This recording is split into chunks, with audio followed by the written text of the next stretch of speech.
If you served in World War II, were you actually serving as a Canadian?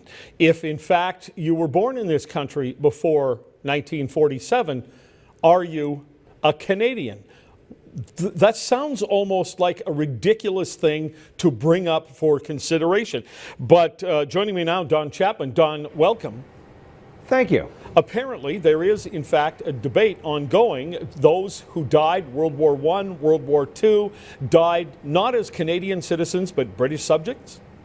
That's not just a debate. That's what we're in court about. And there is an ongoing court case about that very issue.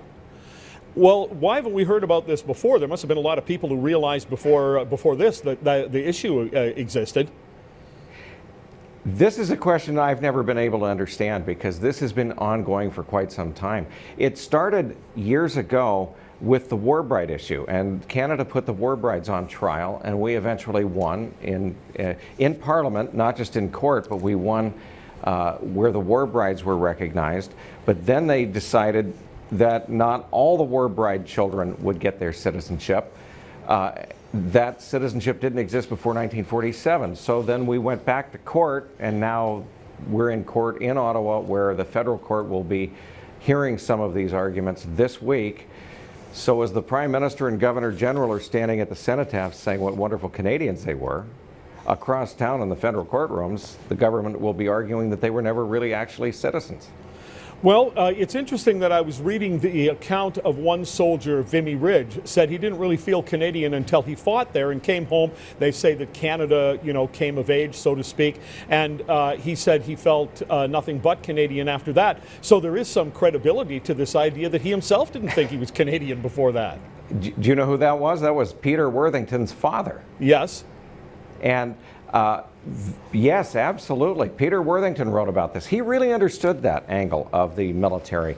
Vimy Ridge was a turning point. But as far as our identity of Canadians, it started in 1867. Now let me tell you a little background of this. Because if citizenship didn't exist before 1947, think about the ramifications. Dr. Frederick Banting would not be Canadian. Dr. James Naismith, who invented basketball, wasn't Canadian. Neither was Sir John A. Macdonald. Neither were our parents. Neither were their parents. But no, my parents and yours. Oh, yeah, absolutely. And my dad fought in World War II. But it goes a little further. At least my parents would have had the right to be British subjects. Now, this is a point of confusion because British subject status stayed with Canada until 1977. So we were British subjects and Canadian citizens. But what about the Japanese, the Chinese, the Indo-Asian Canadians? Douglas Jung was Canada's first Chinese member of Parliament. His registration of birth in Canada said, on the registration of birth, it said, this certificate does not entitle you to any legal status. So that means he wasn't a British subject. He wouldn't have been a Chinese citizen because he was born in Canada. So what was he? And the government is contending they were stateless registered aliens. So that means all of our war dead who were Asian were nothing but stateless registered aliens. Now the question is, what if it's a Chinese soldier who's buried in the tomb of the unknown soldier? This is craziness. And the government's answer is, well, there wasn't legal status. Well, there was legal status. The Attorney General of Canada argued in the Supreme Court a year and a half ago that the Métis were full-fledged citizens of Canada with full legal rights in 1870. So the point is it morally, it's wrong. Our war dead were ours. We should embrace them. If nothing else, a motion should go forward. Elizabeth May is putting our petition, which I have just a few signed copies of these petitions. They will be going and read in the House of Commons. And if nothing else, we should have a motion. At least let's recognize these people, lest we forget, but lest we ignore. All right, so someone who grew up in this country, fought and died before 1947, is buried, and is now recognized a Canadian citizen. What has been accomplished other than a moral victory? Well, the government is denying people citizenship right today based on this. I have somebody like Marcel Gelina, who was born in Montreal, fought as a World War II soldier, but his problem was that he was born in wedlock. And because of that, the government of Canada is now denying him citizenship. What do you mean he was born in wedlock? These laws are really wacky, confusing. They don't make a lot of sense. The laws of identity in Canada were written by the British in the mid-1800s. It was all the British colonies. It's not just Canada.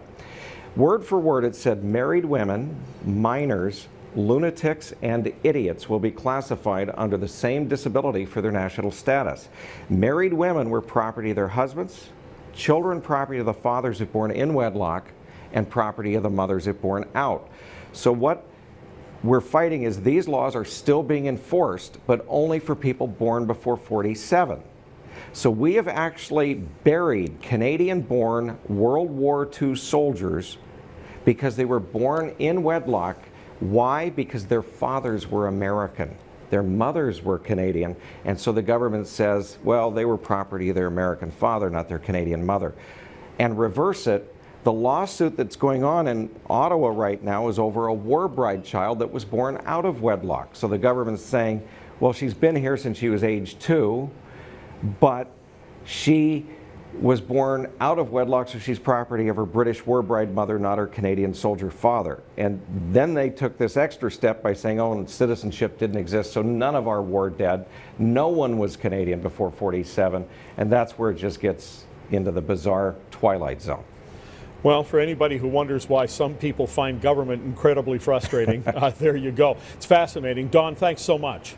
And my webpage is lostcanadian.com if anybody would like to see it. Lostcanadian.com. Thank you. Thank you.